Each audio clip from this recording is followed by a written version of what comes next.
Hello guys, welcome back to my channel. இன்றைக்கி நம்ம சேனலில் சின்னவங்கலேருந்து பெரியவங்க வரையும் சாப்பிட்ற மாதிரியான ஹெல்த்தியான பாயசம் ரெசிபி தான் பார்க்க போகிறோம். வாங்க எப்படி செய்யலான்னு பார்ப்போம். ஃபர்ஸ்ட் பாதாம், முந்திரி, கசகசா நம்ம இந்த மாதிரி கோர்ஸாக கிரைண்ட் பண்ணி எடுத்துக்கலாம். அதுக்கப்புறம் ஒரு பேன் எடுத்துக்கோங்க. அதில் 2.5 ஸ்பூன் அளவுக்கு நெய் விட்டுக்கோங்க. முந்திரி ஒரு கை அளவுக்கு எடுத்திருக்கேன். 1-2 உடச்சி இந்த நெய் கூட நம்ம ஆட் பண்ணி நல்லா சாட்டே பண்ணிக்கலாம். முந்திரி நல்லா ப்ரௌன் ஆகிற வரை நல்லா சாட்டே பண்ணிக்கோங்க.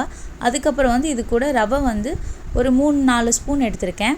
அது இது கூட ஆட் பண்ணி நல்லா சாட்டே பண்ணிக்கோங்க. அதுக்கப்புறம் சேமியா இது நான் பாயசத்துக்கு யூஸ் பண்ணுற சேமியா தான் எடுத்திருக்கேன். அது ஒரு கிளாஸ் அளவுக்கு எடுத்துக்கோங்க. சின்ன கிளாஸில் ஒரு கிளாஸ் அளவுக்கு மட்டும் எடுத்துக்கோங்க. அதையும் நல்லா சாட்டே பண்ணிக்கலாம். அதுக்கப்புறம் இது கூட நம்ம சாரப்பருப்பு ஒரு 1.5 ஸ்பூன் அளவுக்கு எடுத்து இது கூட ஆட் பண்ணி நல்லா சாட்டே பண்ணிக்கோங்க. இதெல்லாம் ஒரு 1 to 2 மினிட்ஸ் நல்லா சாட்டே பண்ணிகிட்டே இருங்க.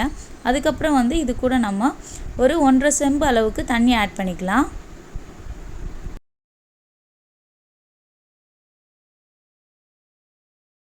ஒரு 5 மினிட்ஸ் கழிச்சு நல்லா இந்த மாதிரி வந்தோடனே இது கூட 1/4 லிட்டர் பால் பாயில் பண்ணி எடுத்து வச்சுருக்கேன். அதையும் இது கூட ஆட் பண்ணிக்கலாம். இது ஒரு 5 to 10 மினிட்ஸ் நல்லா வேக விடுங்க. அதுக்கப்புறம் இது கூட நம்ம கோர்ஸாக கிரைண்ட் பண்ணி வச்சுருந்த பாதாம், முந்திரி, கசகசா பேஸ்ட் இது கூட ஆட் பண்ணிக்கலாம். அதுக்கப்புறம் கொஞ்சோண்டு ஏலக்காய் தூள் ஆட் பண்ணிக்கலாம். ஒரு 10 மினிட்ஸ் நல்லா பாயில் ஆகிட்டோடனே இது கூட உங்களுக்கு சுகர் எவ்வளோ வேணுமோ அந்த தேவையான அளவுக்கு ஆட் பண்ணிக்கோங்க. ஆட் பண்ணிவிட்டு நல்லா கிளறி விட்டுக்கோங்க.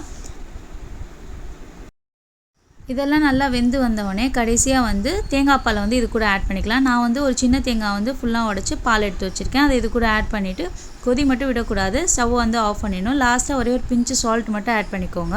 அவ்வளோதான், ரொம்பவே டேஸ்டான பாயசம் ரெடி.